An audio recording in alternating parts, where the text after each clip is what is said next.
geração é muito confusa, né? Quer dizer, é confusa de um lado, mas ao mesmo tempo é muito típico da minha geração. Porque eu fui bem em geração 68, eu tinha entrado na faculdade em 67, na faculdade de Economia.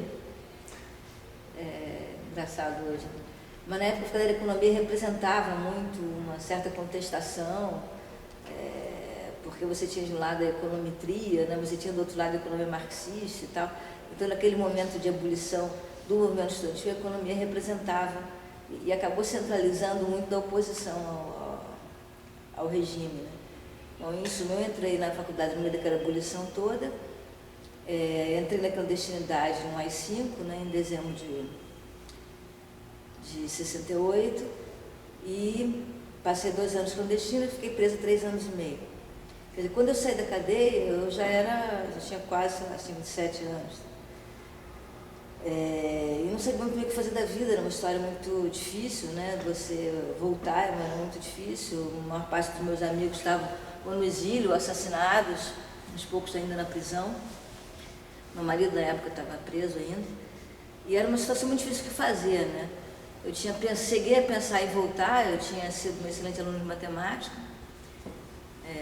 mas a minha relação sempre foi muito forte com artes também, né? Sempre uma coisa muito dividida entre ciências exatas, entre matemática e artes, né? Quer dizer, eu sempre escrevi, sempre fui muito ligada em cinema, né? Porque ao mesmo tempo eu fui geração Paissandu, quer dizer, naquele período de 67, 68 de movimento estudantil, a chamada geração Paissandu, a gente via tudo que é tipo de filme, né? E os filmes eram muito parte da nossa vida, né? Quer dizer, não existia uma distinção entre cinema e o espectador, né? Quer dizer, era uma discussão muito, muito conjunta mesmo, né? De tudo que a gente via, né?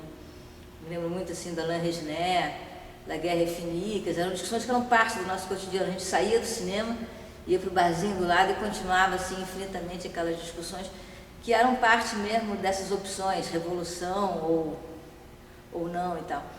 E tudo isso era discutido assim muito, eu acho que integradamente, né, entre o cinema e a sua vida diária. Mas depois, com clandestinidade, tudo isso desaparece, né? Você fica clandestina, numa situação, né, de muita tensão e tal, depois cadeia. Quer dizer, quando eu saí, eu estava muito perdida, né? Você saiu em que ano? Eu saí no segundo semestre de 74. Mas ainda estava muito ligada à cadeia, né? Quer dizer, fiquei num período grande ligada à cadeia, porque o meu marido na época estava preso, então eu frequentava todo fim de semana a Ilha Grande, então...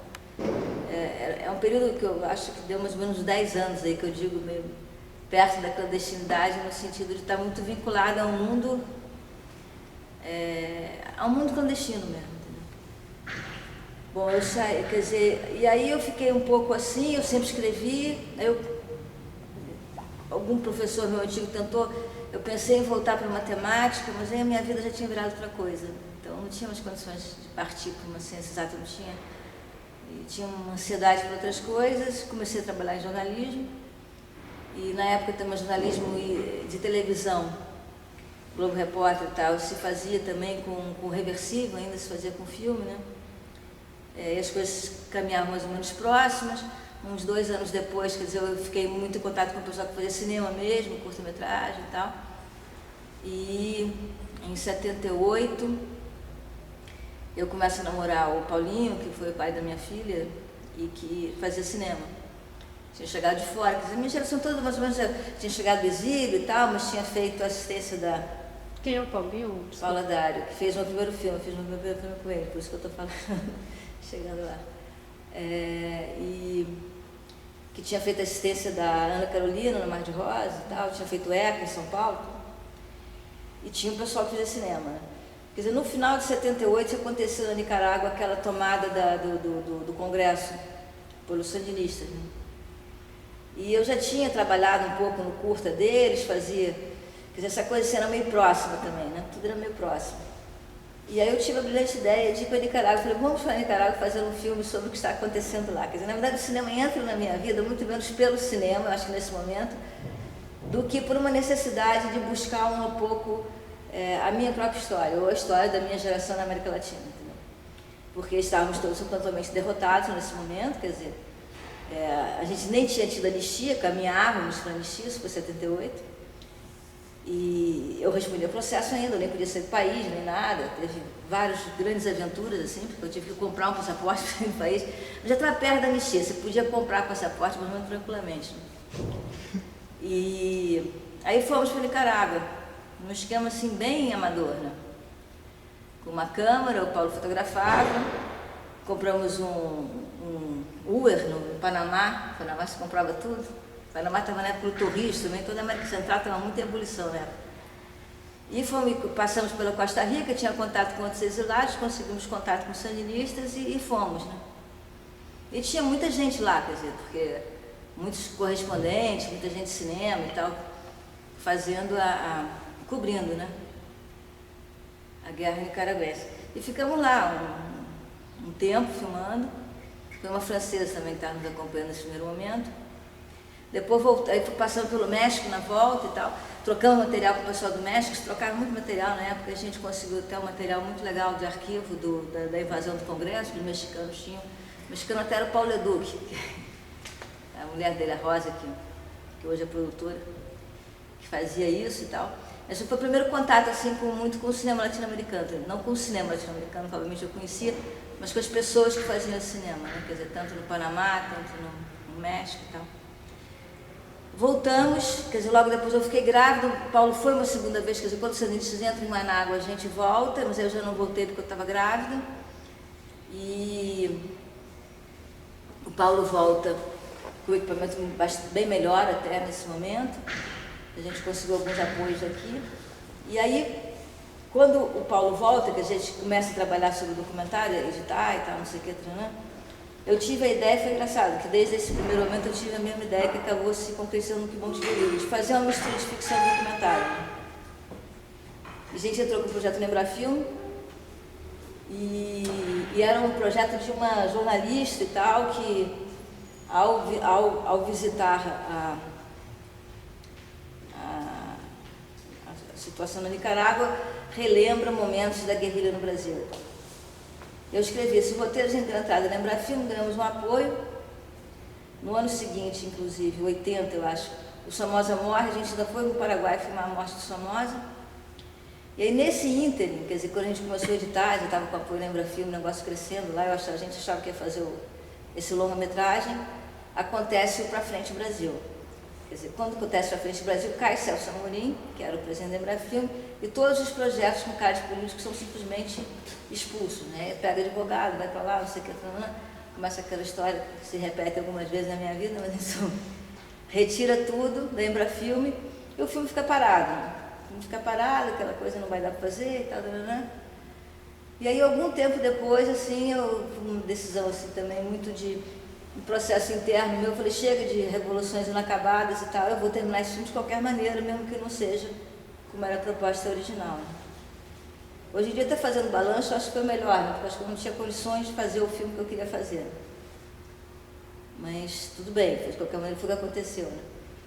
Então a gente conseguiu um apoio do Conselho Mundial de Igrejas e um apoio de uma produtora de São Paulo e montamos esse que é o meu primeiro filme, que é o Pequeno Exército Louco. A partir do Pequeno Exército Louco, quer dizer, eu já trabalhava muito com imagem na época, eu trabalhei em televisão, fui editora-chefe de programa documentário e tal. Fui editor-chefe de várias coisas em televisão. Em qual televisão? Eu fui na Manchete e na TV. E na Globo, como é que chama mesmo? Era uma filial da Globo. Fazia institucionais. Bom, eu ganhei alguns prêmios com o Pequeno Exército Louco. E era um documentário? Era um documentário, acabou ficando só um documentário. É bem interessante. Eles fizeram uma homenagem para mim e mostraram assim, é totalmente amador, mas ele tem um vigor muito grande, né? Porque realmente foi feito em cima dos acontecimentos. A gente quase morreu várias vezes, mas tiroteio e tal. Bem. Ele está em DVD, assim? Não. Eu estou até com já tentar recuperar, porque ele está muito ruim, né? Ele foi filmado em 16 ou 16? Foi filmado em 16. Na época você tinha, era 16. Né? Essa produtora de São Paulo, qual é? Eu não me lembro o nome não, porque depois até eles sumiram e tal, acabaram. É muito triste, porque era um material muito grande, muito interessante, né, de época e tal, que se perdeu. Né? A gente não teve negativos do filme. E principalmente não teve negativos de todo o processo, né? A gente só tem uma cópia do próprio filme. Então, eu estou querendo ver se quando tiver alguma condição eu recupero. Porque o som está muito ruim e está legendado, né? Na época da legenda da Tita ainda, que borrava tudo. Né? Mas o filme está em alguma cinemateca, alguma... Tem sim, o Programa do Brasil, acho que tem, porque houve uma troca, até eles têm. Além de mim, eles têm. O Canal Brasil também já passou algumas vezes. Tá? Mas está muito ruim, eu gostaria muito de poder fazer uma nova telecinagem, principalmente recuperação de som, recuperação da segunda legenda e tal, mas conseguia. Os negativos eu realmente já desisti, tentei procurar por tudo que é lado e não achei. Quer dizer, eu tenho a impressão que quando essa produtora faliu, assumiu, eles levaram junto. Então. Acho que nesse período assim, é incrível, porque não tem tanto tempo assim e a gente já não tem material, né? As coisas da falta de preocupação com o arquivo mesmo, né? Com a preservação.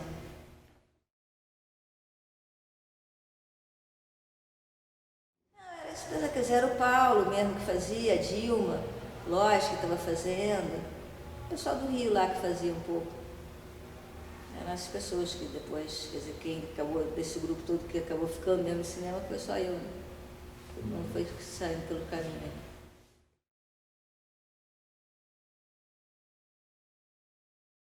Quer dizer, mas aí naquela época tinha muita gente, tinha um coletivo de mulheres também que a gente tinha no Rio, né, que foi logo depois, que era um coletivo de cinema de mulheres que se misturavam muito com a luta feminista.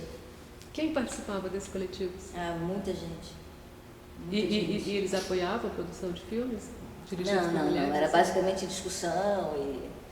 Não tinha nenhuma coisa, não tinha nenhum apoio financeiro, nem de estrutura, nem nada.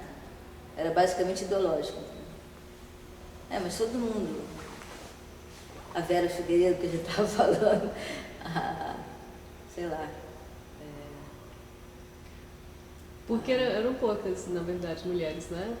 Na frente. Não, de cineastas de longa-metragem na época só não tinha nenhuma, todos fazia curta, documentário e tal, estava começando a... Mas foi uma coisa que durou alguns anos, nos anos 80. Mas era basicamente encontros e discussões, entendeu? Não tinha nada de efetivo vinculado à produção, não. Mas a partir dali várias pessoas fizeram, quer dizer, a Tizuka já tinha feito, só quem tinha feito nessa fase, sem contar as precursoras, Gilda de Abreu e Carmen Santos. Quer dizer, nessa fase tinha a Tizuka, tinha a Suzana Amaral que tinha feito. Ana Carolina, que eram as três mais conhecidas. Aí tinha a estudante que era a Vera, que tinha feito, tinha mais uma outra pessoa. Teresa Trautmann, que tinha feito um filme. Mas assim, as três mais conhecidas que tinham, cujos filmes tinham realmente tido alguma repercussão, tinha sido a Tizuka, a Suzana e a Ana Carolina. E elas nem faziam parte, quer dizer, do coletivo, não. O coletivo eram pessoas mais... que não tinham feito longa, não me lembro de ninguém que tivesse feito longa, eu não sei a Vera. Você chegou a ter alguma aproximação com o Festival JB Mesbla ou com... Não, isso foi muito anterior, isso foi quando eu era jovem, Isso foi quando eu estava na faculdade, sim, claro. Todo mundo fazia e tal, curta e tal. Você chegou a fazer algum? Não cheguei a fazer nenhum curta não, mas assim, tinha grandes amigos que faziam. Eu tenho um grande amigo que foi assassinado, que era um futuro cineasta, sempre brinco, eu acabei substituindo ele, que tinha feito 2 curtas, né? Quem era? José Roberto Spiegel. E foi assassinado com 21 anos. Mas isso foi bem anterior, né? Eu estou falando já nos anos 80, praticamente anos 80. É depois que eu faço Pequeno Exército Louco, que aí eu fui considerada oficialmente do meio, né? Esse coletivo foi nos anos 80. E o festival é 67, 66, 67. Bom, com os prêmios do... Quer dizer, na verdade, eu nesse período todo, eu recomecei a fazer análise e comecei muito a trabalhar com a questão da tortura, na análise e tal, não sei o que. Eu, no determinado momento, eu tive a ideia de fazer um filme que misturasse ficção e documentário, voltou a ideia original. que na época não era nem um pouco comum, entendeu? Não sei porque, desde aquele primeiro momento, eu pensei nessa história de mistura. Não era comum, mas já era uma tendência. Quer dizer, quando eu faço com o Bom Te Viva, já é uma tendência, e quando eu vou com o filme para vários festivais e tal, não sei o quê, você vê que isso acontece em vários lugares do mundo, entendeu? É uma coisa meio que está no ar e que tende a ser feita. Eu tive a ideia de fazer mais ou menos como o filme acaba sendo feito, de misturar depoimentos com monólogos que funcionassem mais ou menos como alter ego de todas as pessoas. E aí eu dei uma entrada na Embrafilme, que estava com um projeto de média-metragem documentário.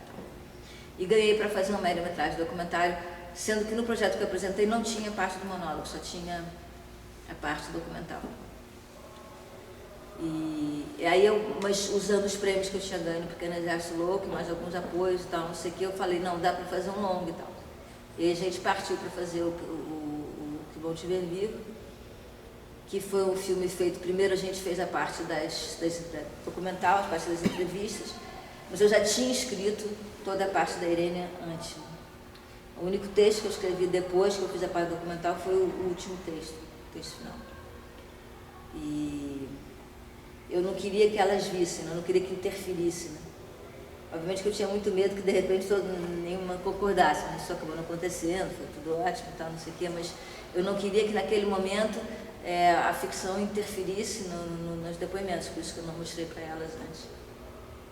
E foi muito impressionante, que eu tinha medo de que os depoimentos não tivessem nada a ver com o que eu tinha escrito, mas na verdade tinha muito a ver com o que eu tinha escrito, você vai descobrindo isso a cada momento. Então, foi um filme que a gente ficou muito tempo montando, a gente ficou quase um ano montando, depois tive que conseguir mais recursos para terminar também, foi bem complicado, porque também eu tinha filmado as entrevistas em vídeo, porque alguém tinha falado que conseguia filmar do vídeo e tal, porque isso na época não, foi uma maluquice total, no filme da Xuxa que tinham filmado.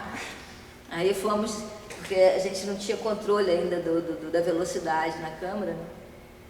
E aí fomos fazer meio no grito, perdemos todos o material, porque era totalmente aleatório também a resposta, porque senão ficava com barra, né? E então perdemos, sei lá, acho que metade a gente conseguiu, até menos, e metade a gente perdeu. Aí finalmente eu consegui um esquema nos Estados Unidos para fazer o transfer, né?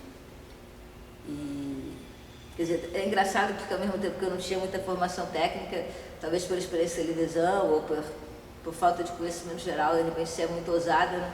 Acabei introduzindo várias coisas que só depois vieram a ser feitas, né?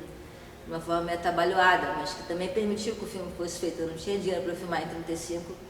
As entrevistas que eu estava filmando, o que estava acontecendo na época, muito documentário, eu me lembro nos anos 80, que as pessoas não tinham dinheiro para poder filmar muito, e ainda não se fazia vídeo, então os documentários começaram a ficar todos cheios de off, todos engessados, né? Pela falta de material fílmico mesmo, entendeu? Eu senti isso e aí pensei em fazer no vídeo, quando eu soube que não sei quem na Xuxa tinha conseguido fazer isso, pensei em fazer em uma tique, que na época era uma tique, né? Fiz uma tique na entrevista, para depois fazer filmar da própria televisão, então, para poder ter a riqueza do material delas, né? Realmente foram entrevistas longuíssimas, a gente tinha, sei lá, 3, 4 horas de cada uma das depoentes. Bom, o Que Bom Te Ver Viva foi um filme que teve uma repercussão muito grande, né? Acho que foi o primeiro filme que tratou, eu me lembro que na época foi muito difícil fazer o filme, foi muito difícil apresentar, muita gente desinstalou, que as pessoas queriam esquecer, como quase sempre no Brasil acontece, de tempos em tempos, quase sempre. As pessoas não queriam lembrar, a ditadura era muito recente, ninguém queria lembrar daquilo, e diziam, porra, mas além do que você tá maluca, fazer um filme que não tem uma narrativa e tal, fala sobre tortura, o que eu soube que é o filme? Sobre tortura, você tá maluca e tal, não sei o que, eu me lembro de amigos meus, pessoal de jornalista, de segundo caderno, tá dizendo, você tá maluca. E também era muito amedrontador também, né, assim, eu me lembro que na época eu acordei achando que estava bombardeando minha casa, eu tirei minha filha de casa 2 vezes, eu recebi telefonema de ameaça, quer dizer, era uma coisa ainda muito próxima, apesar de que já tínhamos passado 10 anos de anistia. E a gente estava, eu filmei em 88 e finalizei em 89. Nossa. Mas as coisas são muito lentas, né? Você recebeu o telefonema, Jamila? Recebi uns telefonemas estranhos e tal. Acho que era mesmo. Depois é um desses caras até que eu mais ou menos identifico, teria sido um cara que ele já está morto e tal, mas é um cara que vem surgindo todos essas últimas denúncias que têm saído sobre a atuação da direita, né, junto a... Ele surge direto, né, foi um dos caras que mais me torturou. Ele tinha sido corpo de bombeiros, uma coisa assim. Mas, em suma, também isso é um pouco de fantasia minha, entendeu? De que tenha sido da parte dele. Você lembra o nome dele? Sim, claro. O nome de guerra dele só era Nascido, o nome verdadeiro era... Agora deu branco, mas saem os últimos depoimentos todos, ele é o cara que está morto, que coordenava tudo, desde a história lá de Rio Centro, tudo, ele é um dos caras que coordenava. Era mais ou menos recente, então os caras estavam vivos, era mesmo, bem amedrontador mesmo. E óbvio que tinha muito de medo da minha parte, né? Claro, quer dizer, as fantasias, tirar a filha, a bomba explodindo, tudo era na minha cabeça, só era um medo meu interno, não o medo, quer dizer, não a situação real. Então. Mas isso, como eu digo, era muito próximo tudo, né? Apesar de já terem passado 10 anos. O filme teve uma repercussão muito grande, né? O filme estreou em Gramado, no Arconcourt, a gente não conseguiu terminar a tempo de mandar e tal. Ele passou a Arconcourt em Gramado, foi um acontecimento e tal. Depois foi para Brasília e depois foi assim, correu o mundo mesmo. E só que nesse ano, mais uma vez, o Brasil, a realidade brasileira vem com a sua força. Então isso é 89, quando eu estou para lançar o filme. 89 no início do ano que eu fui para Gramado, depois fui para Brasília e depois a gente decide lançar o filme assim mesmo, que foi a grande coisa que a gente fez, porque foi justamente o ano da eleição Lula-Collor, em que o Lula perde e logo depois, no ano seguinte, o Collor ganha e fecha para filme. Então, pelo menos eu consegui lançar o filme. Se tivesse decidido realmente, que a gente ficou meio em dúvida se lançava naquele ou no ano seguinte, eu nunca teria lançado o filme. E aí que teve aquelas histórias e tal, que proibiram, né? Quando o Collor fechou o Embrafilme, tinha um monte de soldados lá na frente, guarda, sei lá, e fita amarela, você não podia entrar e tal. E prenderam as cópias dos filmes, né? Eu estava convidada para uma série de festivais internacionais. E aí foi que eu fui lá, e com a ajuda de uma pessoa do Embrafilme, um funcionário, ele falsificou, como se eu estivesse tirando o filme antes, né? Antes do fechamento. E aí a gente foi por trás e tiramos... E tiramos o filme, o meu filme. Roubamos o meu filme. Nós roubamos o meu filme do Embrafilme. E aí eu consegui levar para os festivais internacionais. E levava pessoalmente, porque eu não tinha mais quem mandasse nem nada. E o filme realmente foi um filme que repercutiu muito, né? Quer dizer, no Brasil ele teve a distribuição interrompida, ele ainda estava sendo distribuído quando aconteceu isso, mas já estava... Na época a distribuição era muito forte do Embrafilme mesmo, era impressionante. Assim, eu me lembro que o filme foi distribuído em Belém, sabe? Essas coisas assim que hoje em dia praticamente impossível, né? A Embrafilme tinha uma distribuidora muito forte, acho que isso foi uma coisa que a gente perdeu e que nunca mais recuperamos, porque o mercado mudou, aí tudo mudou, os cinemas de rua acabaram, mas naquele momento ele tinha uma distribuidora realmente muito forte, porque tinha muita capacidade de negociação, porque ela fazia Trapalhões, fazia filmes de muito público. Então ela tinha, como as mídias hoje têm condições de impor um filme vagabundo, elas tinham condições de impor os filmes menores brasileiros. Tinha poder de negociação mesmo. Bom, mas em suma, quer dizer, estava já no final da distribuição, mas foi interrompido e tal. E aí teve essa questão internacional que foi muito boa também e tal. E numa das vezes que eu voltei para o Brasil, estava uma sensação muito de depressão, né, de todo mundo e tal, por causa da vitória do Collor e tudo. E começou aquela história de propaganda política, mais ou menos nessa época que começa muito pesado, assim, os jornalistas entrarem na política, né? Começa a ver com Moreira Franco no Rio e tal. E que era uma coisa antes que era só de pessoal de marketing, que de repente os jornalistas entram na campanha política dando veracidade a informações compradas, né? Que foi, na verdade, uma estratégia do Moreira no Rio, que foi muito bem sucedida e que acabou sendo levado para o Brasil inteiro. E numa dessas voltas para o Brasil e tal, não sei o que, eu me deparo com vários amigos meus fazendo campanha política para os candidatos mais espuros do mundo. Então, nesse momento, eu pensei em fazer o Doces Poderes, que foi o meu segundo longa-metragem. Mas tive alguma ideia de fazer a partir dessa história, mas isso menor condição, porque estava tudo zerado, o cinema estava zerado, não se podia fazer nada, não tinha nada. E passo a ter... eu fiz um outro curta nesse intervalo, porque a Secretaria de São Paulo fez um edital sobre os modernistas, sobre o Oswald de Andrade, e eu acabei ganhando era para ser um filme de vários episódios. Os Valdianos? Era os Era Valdianos? os Valdianos. E eu fiz um episódio eu sempre fui muito apaixonada pelo Oswald desde garota, e eu fiz um dos episódios que era o Perfeito Cozinheiro das Almas desse Mundo. E foi a minha primeira experiência com 35 em ficção, né? Porque essas outras eu tinha feito algumas coisas, mas para televisão e tal. E depois também eu fiquei um período grande trabalhando em televisão. Eu trabalhei muito com publicidade e comercial institucional em São Paulo também nesse período, né? Eu meio que continuei morando no Rio, mas trabalhava muito em São Paulo, porque tinha acabado meio que tudo. O Rio sentiu muito, né? A coisa da queda do final do cinema. E depois de algum tempo que eu estava nessa ponte aérea, eu voltei para o Rio também, e o Darcy Ribeiro tinha feito uma televisão para professores lá no Rio, que ele empregou um monte de gente tal, que vinha de cinema, tá? Walter Lima, eu. E aí eu fiz uma série de programas bem divertidos assim, nessa época. E alguns eram adaptações literárias, que eu fiquei um exercício com atores e tal, bem legal também. Eram ficções. Fiz documentário também, a gente fez muito programa, foram 2 anos, assim, fazia um por semana, ritmo acelerado. Tinha esse de ficção, que era adaptações literárias, tinha outro que tem chamado Testemunho, que eram figuras que tivessem feito parte da história brasileira. Normalmente figuras assim, que na época tinham 80, 90 anos, que tinham participado de 30, 40. E é um material muito legal também. Tudo no Brasil se perde um pouco, eu não sei muito onde anda esse material, mas deve estar guardado lá. E fizemos também Mulheres no Cinema, fizemos bastante coisa. E foi um período até que difícil, né? Porque não se podia fazer cinema e tudo, mas para mim, particularmente, esse período foi um período que me permitiu exercitar muito, né? E eu tinha toda a liberdade. Não tinha dinheiro, mas tinha liberdade. Então, tinha liberdade, 3 câmeras e um monte de gente trabalhando. E aí eu fui...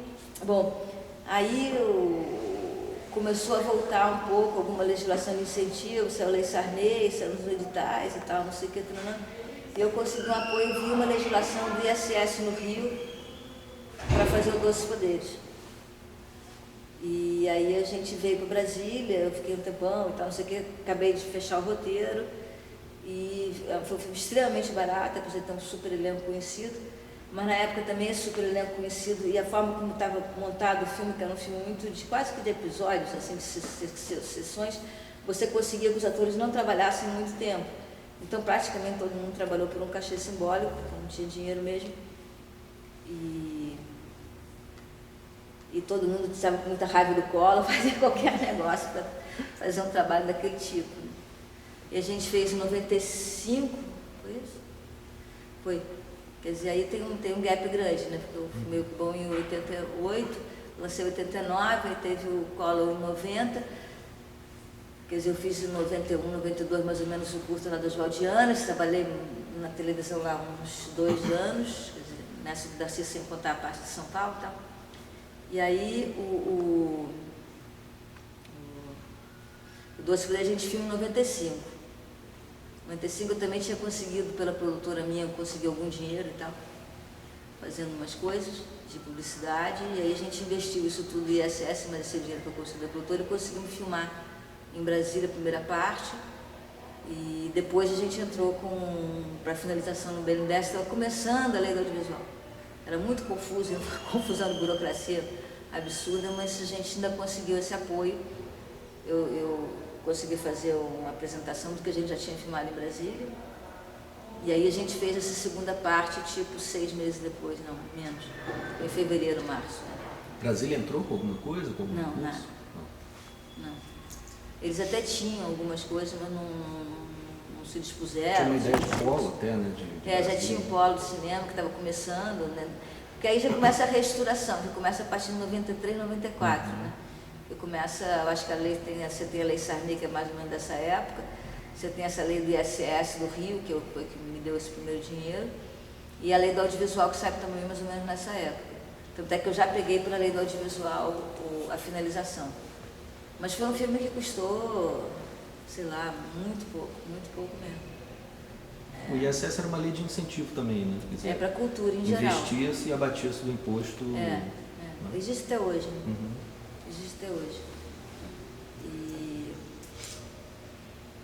Bom, aí a gente teve algum apoio também do Toronto e tal, porque o pessoal do Toronto veio ver o filme. Não deu para ir para Toronto, mas aí o cara me selecionou para Sundance, eu depois fui para Berlim e tal. O filme também teve uma repercussão internacional bem legal. Bem melhor do que a distribuição no Brasil, que também sempre foi muito difícil. Né? Foi meio confuso e tal. A gente tentou distribuir em novembro, não deu muito certo. Né? Mas o filme teve assim um caminho bom, né? Assim, foi para particularmente esses dois festivais, que eram dois festivais muito grandes na época. Sundance na época estava explodindo. E ele foi para Sundance e depois foi para Berlim. Bom, aí quando eu voltei de Berlim, as coisas estavam começando a melhorar, porque eu acho que de lá para cá eu diria que porque a gente estava conversando, você tem uma estabilização do país também, né? Consequentemente uma estabilização do cinema. Pela primeira vez, quer dizer, porque todo o período anterior que eu vivia é de altos e baixos. De repente você consegue chegar uma coisa, acontece alguma coisa exterior a você que te impede que continue, você é obrigado a mudar e tal. Quer dizer, pelo menos eu acho que o que aconteceu com a minha vida é que eu não desisti, simplesmente eu mudei. O que estava fazendo não era o que eu queria, mas sobrevivi àquilo e fiz uma coisa menor. E nesse processo, foi um processo também de crescimento meu. Bom, a gente estava no Doces, né? Assim, voltei de Berlim e tal. Eu tinha lido um dentista amigo meu, Confusões de Brasil, que era Nisei, mas tem uma colônia japonesa muito grande no Mato Grosso, tinha me dado um documento de um forte no interior de Mato Grosso, que ele disse, essa região é linda e tal, de repente você pode fazer um documentário lá, alguma coisa. E eu tinha lido e fiquei apaixonada, era a história dos Caduels, era a história das índias que tinham assaltado o forte e tal, e enganado os soldados. E ele me deu para fazer uma coisa, mas lá no finalzinho do relatório tinha aquela história, eu fiquei fascinada. Falei, cara, isso é um filme fantástico, porque subverte toda a ideia que a gente tem, né? Dos índios pacíficos, subverte a ideia de mulher, tudo isso. E aí, quando eu cheguei de Berlim, me perguntaram, você tem algum projeto? Um cara que tinha... porque tinha tido uma empresa também que acabou investindo no Doce Poder. A gente conseguiu muito apoio pequeno, né? Porque tinha muito pouco dinheiro. Né? Eu me lembro que foi 50 mil do ISS e depois uns 30 mil. Muito pouco dinheiro, não. Talvez mais 20. O filme tentou custar uns 100 mil reais na época. O real estava forte, mas isso. E feito em 35. Não, aí depois Toronto chegou, aí me deu, a gente ganhou cópia, ganhou subtitulagem na título internacional, a gente ganhou umas coisas de fora também, para poder fechar o filme. Bom, e aí me perguntaram, eu falei, não, tenho uma ideia totalmente maluca, eu não sabia nem onde ficava os Caduel, não sabia mal porcamente onde ficava Mato Grosso. Aí me convidaram para Brasília fazer não sei o que, eu peguei um avião, mesmo que eu estava sem um tostão. Peguei um avião até Campo Grande, peguei lá de um cara da Secretaria do Audiovisual, acho que era um Moacir. Eu me arranjo um documento aí dizendo que eu sou cineasta, que eu apresento na Secretaria de Cultura de Campo Grande. Aí cheguei lá com papel e tal. Aí o nego me descolou uma carona com a polícia florestal. E eu fui para a reserva, assim. E foi uma coisa assim, porque desde o início também, né? Eu acho que como tem muito essa mistura de formação de documentarista, jornalista e a ficção entra muito junto, né? Quer dizer, muito pela paixão pela literatura que eu sempre tive, a coisa da imaginação e tudo. Mas é muito misturado, eu sempre tenho um pé muito na coisa do documental. Eu sempre pensei quer dizer, desde o início, quando eu li, eu falei, eu gostaria de descobrir, que a gente tinha descoberto, que não tinha Google, não tinha nada, mas eu já tinha descoberto que a tribo existia ainda, que eles não tinham morrido. E que era a tribo que esses autores eu já tinha o livro do Bodiani, já tinha os livros do Darcy Ribeiro, todos eles também trabalhavam com esse universo do Stadwell, e tinha sabido que a tribo não existia. Aí eu fui lá conhecer a tribo. Eu me lembro que um amigo meu falou assim: você está maluco e tal? Para que vai fazer isso? Porque vai ser um monte de bêbado, você não vai conseguir nada deles. Porque desde o início a ideia era: eu quero trabalhar com eles para trazer uma realidade diferente, né, ao filme. Que não seja simplesmente figuração, mas que seja alguma coisa da cultura deles que venha para o filme. Então. Eu me lembro que esse meu amigo falou isso quando eu cheguei na aldeia, estava realmente 4 bêbados, assim, caiu. Era uma coisa lamentável, né? Eu falei: meu Deus, será que eu estou enlouquecendo? Então? Mas isso foi só o começo, depois eu fiquei muito tempo, isso foi em 96, eu acho, quando eu cheguei de Berlim, né? Eu fui filmar só em 99, né? Quer dizer, então eu fiquei muito tempo vindo para lá e tal, estabeleci uma relação de confiança com eles. E nesse processo, quer dizer, você vai descobrindo a cultura que persiste, apesar dessa aparência da bebedeira, apesar dessa aparência da decadência e tudo. E isso foi um processo muito, muito bonito. Eu acho que de todos os filmes que eu fiz, o Brava Gente Brasileira acabou sendo, eu acho que é o único filme que contribuiu muito para mim. Eu me lembro que eu cheguei, eu chorava e dizia assim: meu Deus, assim, era ridículo, porque a mesma coisa que o Levi Strauss disse 50 anos antes, eu dizia de novo: meu Deus, eu fui a última pessoa que vi aquilo vai terminar e tal. E muito uma sensação de culpa, né, misturada, né, porque como se eles tivessem me dado muito e eu não estou conseguindo dar nada para eles. Essa sensação de outra cultura é muito forte mesmo, quando você tem, eu acho que todos os filmes que eu fiz, esse é o filme assim, que realmente mais me deu, né, mais me transformou, num certo sentido. Bom, foi um processo muito longo, de idas e vindas, e estabelecimento de contato, de aventura, né? Eu atravessava Rio Paraguai, pegava a balsa sozinha, era uma total maluquice. E finalmente a gente conseguiu, obviamente que aquele primeiro produtor que tinha startado isso tudo não conseguiu dinheiro, mas aí a Skylight e o Musa Ferraz entraram bancando o desenvolvimento do roteiro, que foi um roteiro bem complicado de fazer, né? A gente fez muita pesquisa no Brasil, Rio, Cuiabá, que tem um centro ainda grande lá, de Coimbra mesmo, quando eu fui convidada. Eu sempre aproveito assim, quer dizer, me convida para um festival, eu vou aproveitar e faço alguma coisa no próximo filme. Tinha sido convidada para um festival ainda com doces, aí consegui a Coimbra para pegar o material. E finalmente conseguimos o apoio da Emília Magiquem para fazer o Brava Gente, que era um projeto maluco, né? Um projeto muito grande, tinha cavalo, parecia um bang-bang, e a gente não tinha quase dinheiro para variar, assim, nunca entendia. Eu tinha um grande diretor de produção, que foi o Renê, que morreu recentemente de câncer, que é uma grande perda do cinema, que conseguiu apoio dos militares. Aí eu ficava calada, falava: Renê, negocia você, finge que eu não existo, tal, porque eu não consigo negociar com eles. Aí o Renê chegava lá e tal. E os militares deram todo apoio, porque eles é que eram os donos do tal do Forte Coimbra, eles deram apoio de balsa, a gente pôde ficar lá dentro das casas deles e tal, a gente só pagava comida, pagava gasolina, pagava as coisas e tal por fora.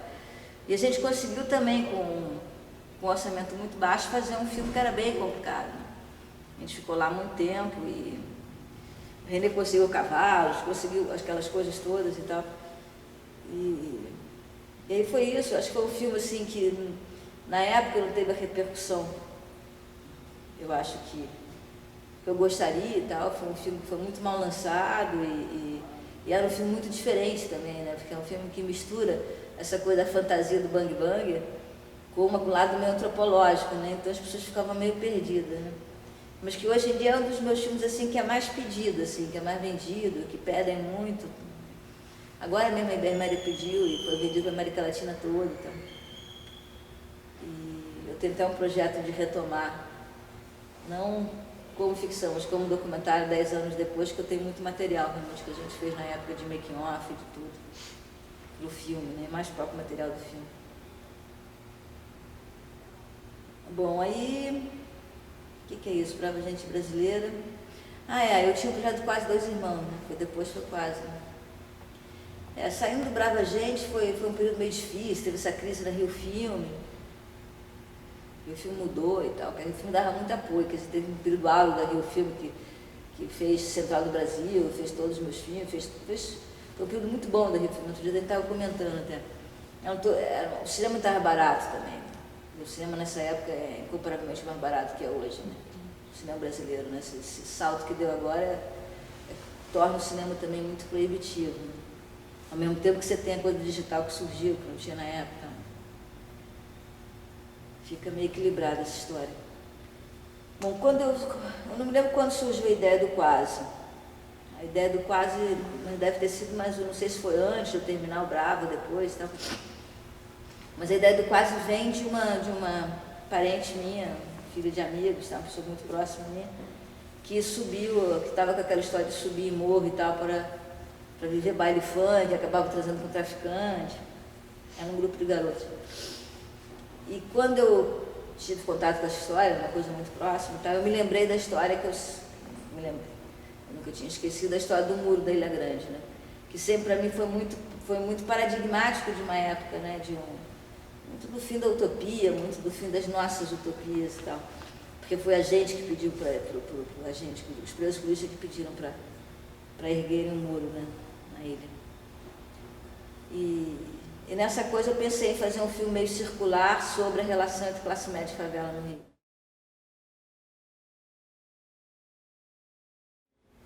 Na Ilha Grande, que é o Quase Dois Irmãos, a história da Ilha Grande, que é para separar preso político e preso comum, que foi pedido pelos presos políticos. Quer dizer, foi o primeiro dia, foi a primeira grande quebra da fantasia de que todo mundo era igual, todo mundo podia comer no mesmo prato e tal, e se tratar igualmente, né? Foi o desenvolvimento do conflito lá dentro que levou a uma situação insuportável. E eu pensei em tratar dessa relação, né? Até porque, obviamente, nessa situação familiar também, a posição de nós pais era: tira a minha dentro da favela porque vai dançar. E uma até quase dançou, outra teve várias situações barra pesada. E era uma situação mais ou menos parecida, né? Que nós pais sempre dizer, vamos tirar porque ela vai dançar. Então. E eu pensei em fazer esse filme, quer dizer, a partir dessa situação contemporânea. E aí eu comecei, nessa época eu tinha sido chamado para um debate sobre violência no Sul e tal, eu conheci o Paulo Lins. Ele tinha acabado de lançar o Cidade de Deus, ele me deu o livro ainda não tinha acontecido nem nada. Foi igual com a Tatiana agora, já falei que eu dou sorte para primeiro, quem tiver um primeiro livro, me procure, porque eu dou sorte. O livro depois de história, antes de mim.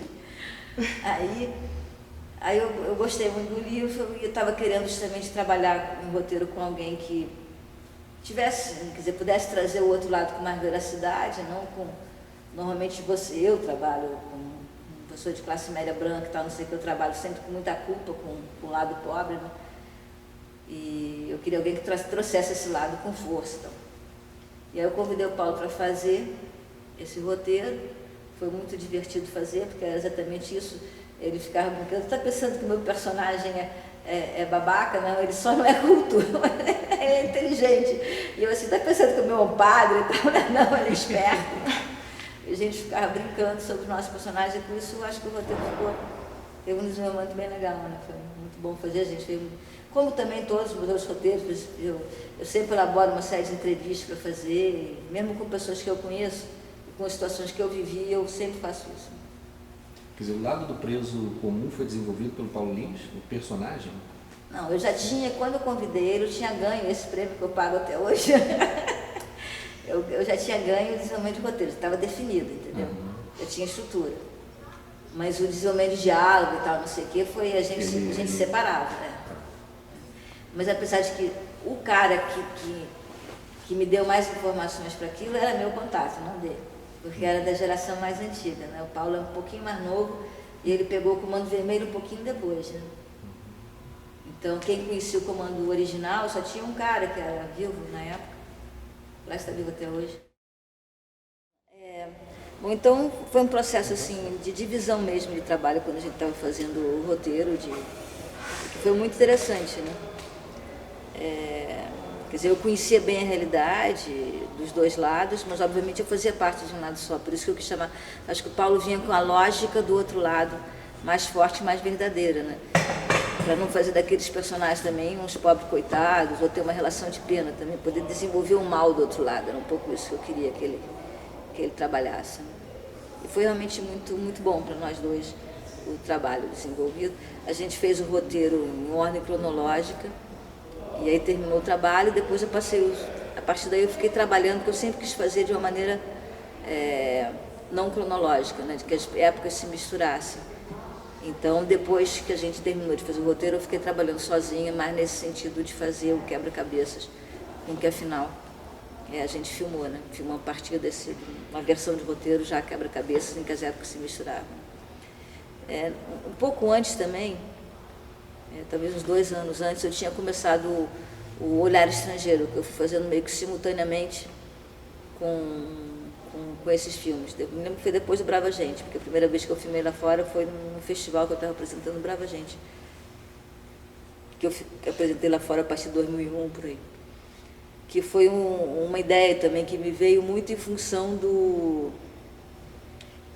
uma pequena picuinha, digamos assim, com o exterior, porque, quer dizer, eu ia muito para o exterior, via muito convite e tal, e estava muito cansada dos clichês em relação ao Brasil, principalmente em relação à mulher brasileira. Tem sempre aquele cara que vem, mesmo o cara mais intelectual, e pergunta como você consegue fazer filme no Brasil, aquela coisa bem estereotipada e tal.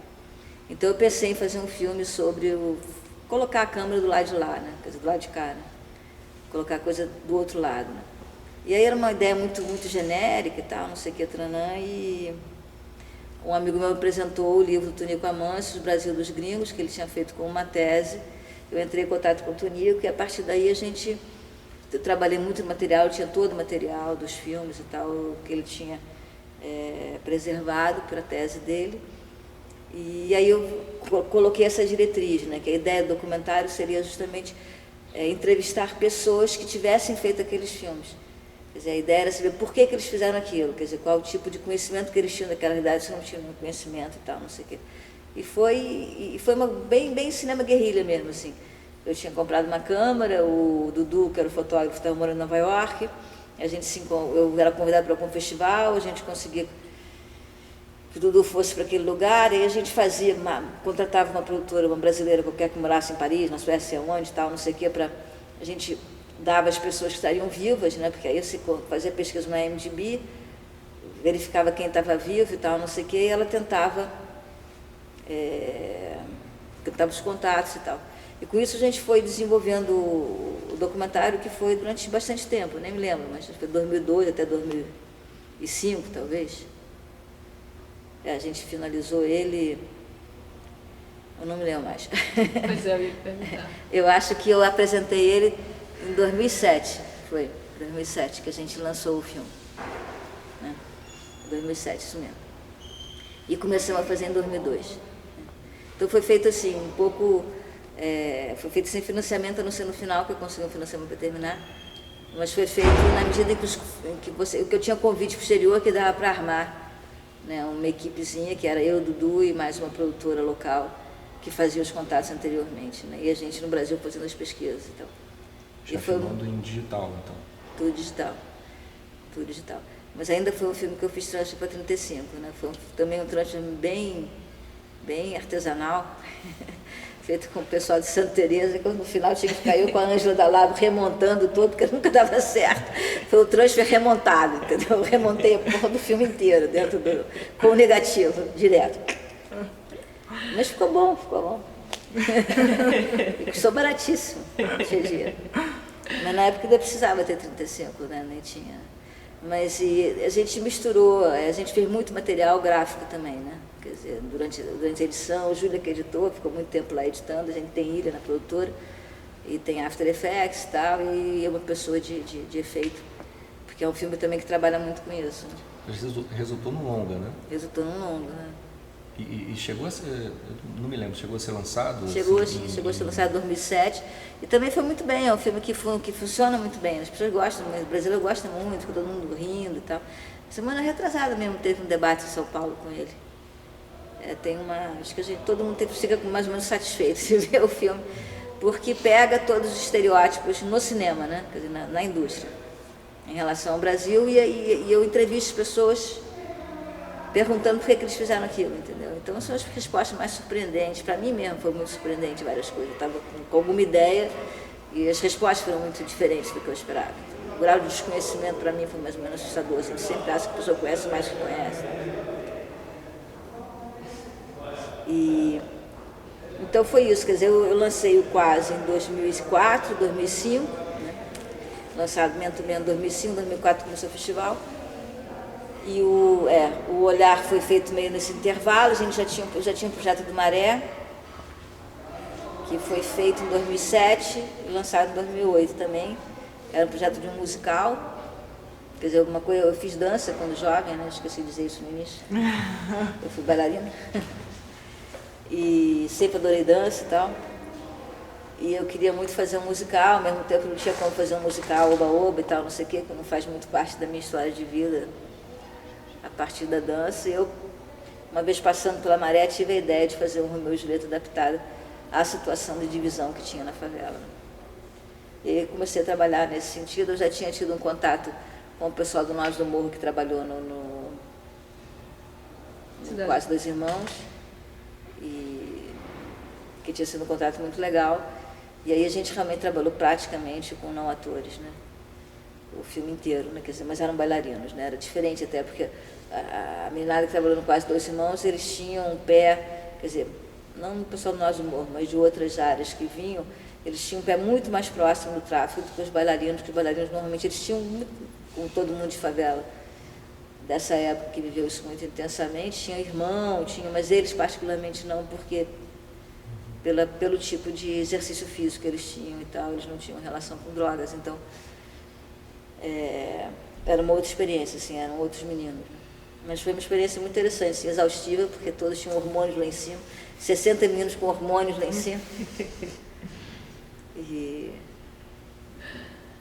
E aí foi isso, quer dizer, do Maré, eu comecei já com esse projeto que eu lancei agora em Brasília, que se chama Memória que Me Contam, que é uma ideia que eu tinha muitos anos mesmo, que tinha um pouco a ver com o declínio do Império Americano, tinha um pouco a ver com invasões bárbaras e tal, mas é anterior ao declínio do Império Americano, porque uma grande amiga minha, que era um grande amigo da esquerda também, que ficou doente várias vezes e tal, e cada vez que ela ficava doente, todo mundo se reunia na sala, no hospital, e desde esse momento que é anterior ao declínio, quando eu vi o declínio, eu falei, esse cara me roubou a ideia.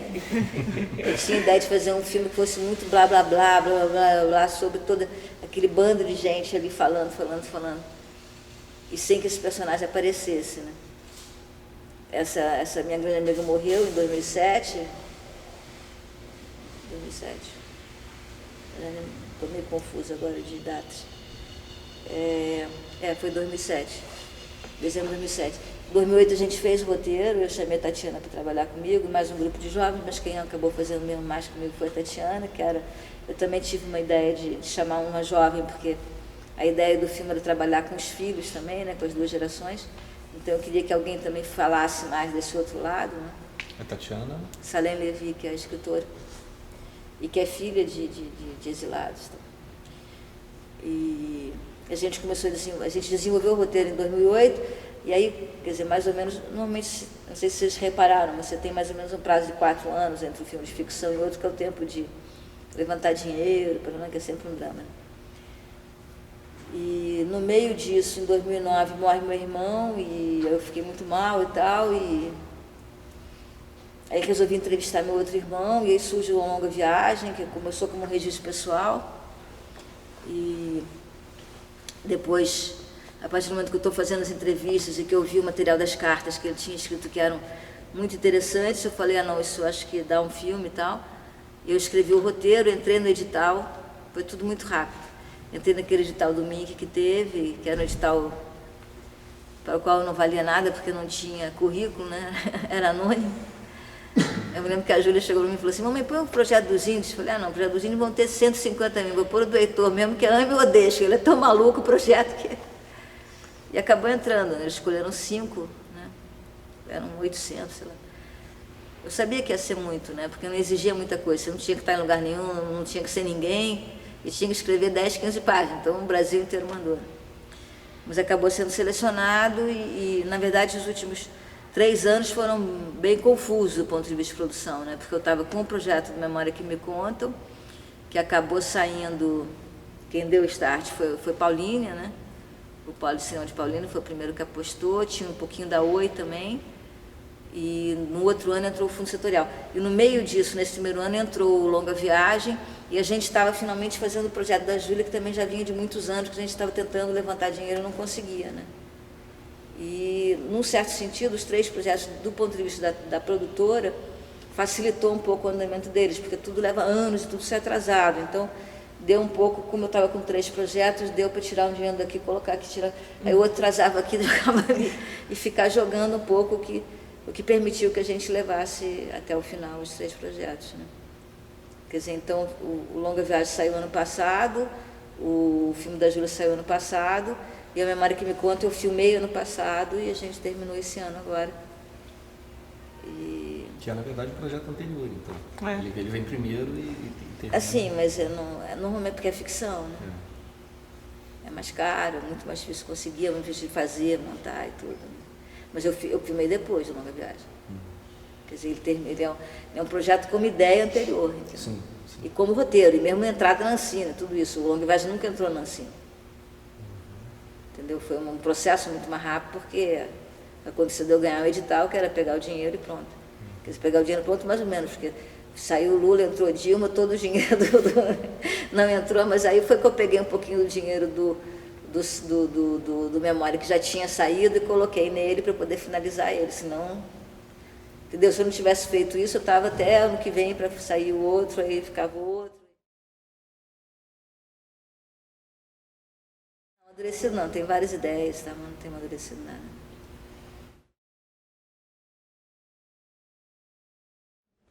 Com um Pequeno Exército Louco, mesmo, a gente funda. Né? Lá já. Em 84. Quer dizer, mas depois tem uma parada e tal, na época do Collor para, né? Mas a gente funda em 84. Como é o nome da produtora? Tiger Filmes. Vai perguntar por quê? É uma maluquice. Ninguém entende. Não, porque é o seguinte, taiga são as vegetações da União Soviética, né? E tinha um cantor anarquista francês que tinha uma música que falava de taiga e tal, como representando a dissidência, das eternas dissidências e tal. Aí a gente resolveu que era Bacana. a eterna dissidência. No Que Bom Te Ver Viva, eu me lembro que ela atuou como uma pequena atriz. Ela tinha, sei lá, 8 anos, uma coisa assim. Chegou, ela estava histérica, que todo mundo, uma confusão lá em casa. E, imagina, fazia isso lá em casa, não tinha nem... Aí ela estava histérica, estava uma amiga minha que estava dando depoimento, falou, Lu, se você põe essa menina aí no filme, ou ela vai odiar cinema, e o filme pro resto da vida. Aí ela ficou, ela aparece no filme lá, fazendo o papel de uma das filhas e tal. E ela ficou felicíssima, é claro. E aí ela começou, ela queria ser atriz, né? Ela dizia que queria ser atriz. E no Oswaldiano ela aparece, ela sempre aparecia um pouquinho assim. E no Doce Poderes ela tem a participação, ela tem uns 14 anos ou 15 anos, uma coisa assim. E ela tem uma participação muito grande já na parte técnica, porque ela, como ela fazia teatro, ela fez o casting de toda a figuração do filme. E fez pesado mesmo, assim, no Rio, né? Quando a gente filmou no Rio, que era onde tinha mais figuração mesmo. E aí foi a primeira participação dela na parte técnica. E depois ela, nos outros filmes, sempre trabalhou como assistente de direção. Depois teve uma fase que ela trabalhou muito como assistente de câmera, mesmo em publicidade, tá? Ela trabalhou muito, trabalhou também no Quase 2 Irmãos, ela fez assistência de câmera. E é engraçado essa geração, né? Uma geração que eu acho que eles são muito bem formados, né? Porque eles passam por todos os departamentos e eu acho que quando chega a direção, chega com um conhecimento técnico muito grande em todos os departamentos. Né? A Júlia, particularmente, passou por tudo, né? Por opção dela, até porque ela primeiro, eu quero ser câmera, eu quero ser não sei o quê. Ela, hoje em dia, ela é diretora e editora, ela ganha dinheiro como editora. É uma ótima editora. Tá? Conhece muito tecnologia também, né? Mexe naquilo tudo. Então, acho que é uma geração meio multimídia também, né? Eles são muito competentes, né? No caso dela, ela teve a vantagem de que ela mexeu nisso desde garota. Elas não terminam, elas mudam. Não é verdade, a sensação que eu tenho é essa, que eu estava comentando há pouco, né, de que eu acho que para essas gerações mais jovens deve ser muito mais fácil fazer cinema do que foi para mim. Ao mesmo tempo, eu vivi tantos momentos dramáticos, como todos os momentos dramáticos, eles permitem certas louquices, entendeu? De repente você faz um filme sem nada, aí o outro dá apoio porque também, coitada, não tem nada, entendeu? Quer dizer, a estrutura não existe nada, aí todo mundo com raiva do Collor vai lá e faz, tá entendendo? Isso você não tem, né? Quando você tem uma situação mais estabilizada. Mas, ao mesmo tempo, você tem uma situação mais estabilizada, você tem leis de apoio hoje e tudo. Agora, é evidente que é complicado, as dificuldades mudam. Eu faço um tipo de cinema que não é um tipo de cinema voltado para o mercado, entendeu? Então, por exemplo, hoje isso é um complicador, porque você tem todo um discurso da política cinematográfica voltado para o mercado. Então, é comum eu entrar, assim, apesar de nome e tal, eu entro em edital e perco com muita frequência. Entendeu? Muita frequência. Por isso é que os filmes demoram, até eu conseguir dar um start com alguma coisa, aí vai e sai, entendeu? Mas é bem comum eu não ganhar os editais. Senão dava para fazer o filme de 2 em 2 anos. Tá?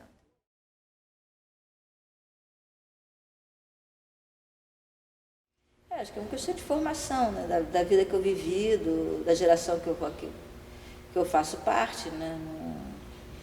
Entendeu? Eu acho que era um tipo de preocupação, era um tipo de abordagem. Por mais que eu acho assim, quer dizer, eu tenho muito convívio com a geração mais jovem por causa da minha filha, né? Um convívio que eu acho muito positivo, porque eu me sinto muito renovada por eles, nas discussões e tudo. Eu trabalho com muita gente jovem, e converso com eles e discute e tal. São processos muito criativos e muito interessantes. Mas é evidente que o que eu vou fazer nunca vai ser igual ao que eles vão fazer, nem o que eles vão fazer vai ser igual. Não tem, é outra formação, né? Eu não sou de uma formação minimalista, não tem. A gente viveu os limites, as coisas eram preto e branco. Então, por mais que a realidade tenha mudado, quer dizer, a preocupação fica, a sensação fica.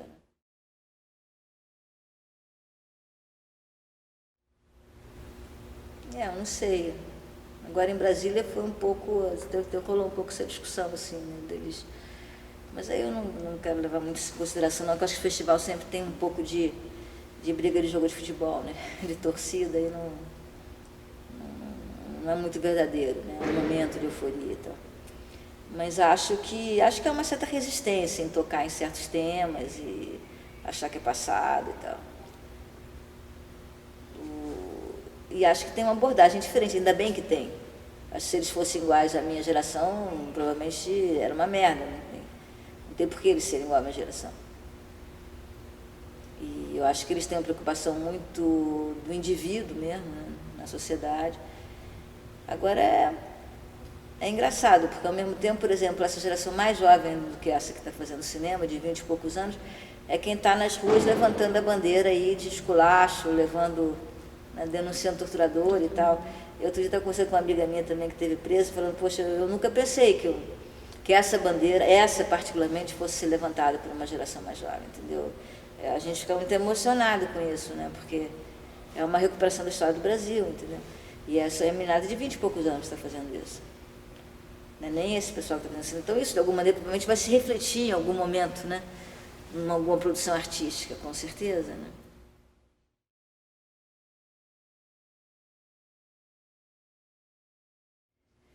Porque o Que Bom, por exemplo, foi muito difícil fazer, assim, mas depois a reação foi muito boa o filme, entendeu? Muito boa o filme mesmo. O Longa Viagem, por exemplo, que de novo eu toco numa coisa, o Quase Dois Irmãos tem uma coisa mais de thriller e tal, então é mais aceitável, entendeu? Eu acho que o Longa Viagem também, que eu trato dessa questão, mas tem um lado do meu irmão, que é o lado das drogas, que é o lado que a juventude curte muito, entendeu? Então dá uma contrabalançada ali, assim, como se eu estivesse falando de um assunto que é mais moderno, digamos assim, né? E esse último filme que eu fiz eu acho mais difícil, porque é exatamente sobre a sobrevivência àquilo, nós, os velhos, como é que nós estamos, e discutindo todas essas questões. Eu acho um filme mais complicado, entendeu? Eu apresentei pela primeira vez em Brasília, foi muito boa a sessão, até foi muito boa, teve muita gente muito emocionada, teve alguns jovens que detonaram, mas eu acho que está muito no clima de festival, entendeu? Porque alguns jovens também vieram falar comigo. Parece que os jovens que vieram falar comigo eram mais filhos de exilados. Todos os jovens que vieram falar comigo eram filhos de exilados, filhos de alguém que tinha vivido a época, né? Então, não sei, quer dizer, eu acho que tem uma resistência, sim, e eu não vejo essas pessoas fazendo filmes sobre aquela época, entendeu? Não vejo assim. Eu vejo assim, a Flávia Castro, né? E vejo talvez uma geração mais jovem e tal, mas acho que essas pessoas não têm uma preocupação, eles acham que é um assunto que passou. Assim, teve essa discussão em Brasília também, que me perguntaram, o menino da UOL, assim, ficou todo mundo meio espantado, assim, porque tem uma tendência hoje muito moralista da classe média de criminalizar a política. Então, ao criminalizar a política, criminaliza toda a resistência à ditadura, identifica, digamos assim, a ditadura com o que está aí hoje, tem muito essa imagem rasteira, entendeu, em relação ao que está acontecendo, você no mensalão e tal, não sei o quê. Então, tem muito uma imagem rasteira de criminalizar a política mesmo, entendeu? Então, a própria discussão política vira uma questão a ser desprezada. Uma vez eu estava na Argentina num festival, eu estava acompanhada de uma cineasta muito, imagina, você acha que na França todo mundo sabe tudo, né? Uma cineasta francesa, legal, que fazia animação para criança, tudo bem, não era? Mas nós entramos num museu e tal, qualquer, tinha uma sala separada que fazia algum tipo de referência à ditadura e tal, sei lá, pintores que tinham sido presos, uma coisa dessa, não me lembro exatamente o que. Ela olhou para mim e falou assim, que bom que vocês não tiveram isso, né? Eu olhei para mim, é assustador, né? Eu conheço um cônsul francês que me disse, Lúcia, para com isso aqui não foi uma coisa pesada, como foi lá e tal. E isso a Folha bate, eu acho que as pessoas tendem a considerar isso, é muito terrível, né? Porque aí é esconder o passado, sim, entendeu? Realmente, eu acho isso uma situação terrível, quando a população, quando as pessoas começam a aceitar isso.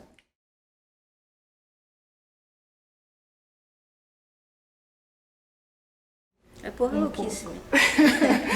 Não é verdade, tem uma coisa fechada, vai falar, agora vai. Não é verdade, se eu fosse pensar muito assim.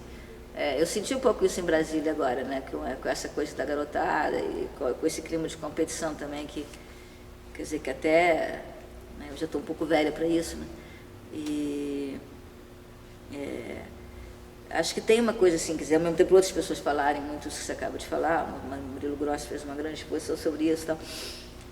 E é evidente, quer dizer, que o fato de eu me revelar também, eu acho que dá ao filme uma verdade, entendeu? Quer dizer, eu acho que o fato dos filmes poderem emocionar, poderem ter uma densidade e tal, tem a ver com o fato de eu estar me expondo, né? Porque se eu tivesse distanciado daquilo, não seria uma coisa mais falsa, entendeu? Ou mais distante, pelo menos. Agora, foi o que o repórter da Capital me perguntou, Lúcia, fez 2 filmes agora, se fazer outro, eu falei, por quê? Eu estou enchendo muito o saco. Eu já li isso na internet, eu li outro dia na internet, aquela mulher já veio com essa história de ditadura que ninguém aguenta mais. Aí ele falou, não, porque você deve estar esgotado. Eu falei, não, realmente agora, por um momento, eu estou esgotada. Era até verdade, ele falou isso no bom sentido. Ele falou, você deve estar esgotado. Eu falei, então, realmente no momento... Porque foram 2 grandes perdas que me levaram a fazer 2 coisas muito seguidas que, de alguma maneira, entendeu, trabalham com a minha experiência de vida, né? Foi a perda da Vera e a perda do meu irmão, né? Então, essas coisas que acontecem e que são muito pessoais, e você acaba, né, trabalhando em cima, e é uma maneira que você tem também de lidar com a morte, de lidar com a sobrevivência, de lidar com isso, né? Mas foi um período todo muito difícil, né?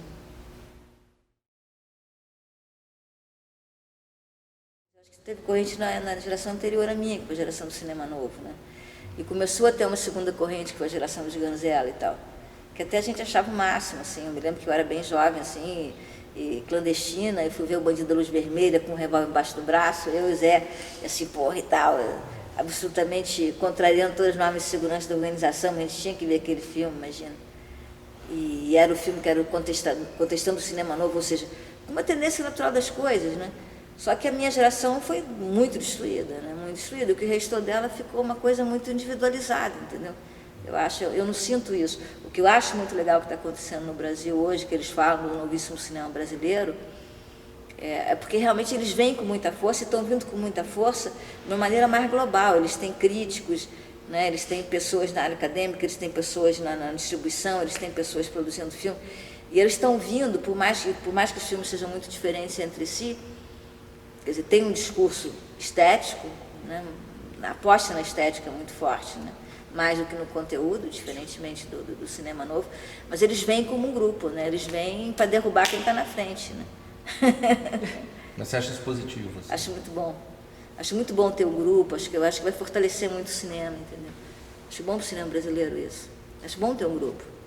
Agora, é evidente que o Brasil hoje é um Brasil que não é mais o Brasil do cinema novo, é um Brasil extremamente diversificado. Entendeu? Então, nunca você vai ter mais um cinema de bloco. Né? Eu acho que a tendência da gente vai ser sempre ter um cinema mais diversificado. Né? Mas acho interessante ter um grupo. Acho que fortalece, eles se fortalecem, eles vêm com mais força. Ok. Mais alguma coisa?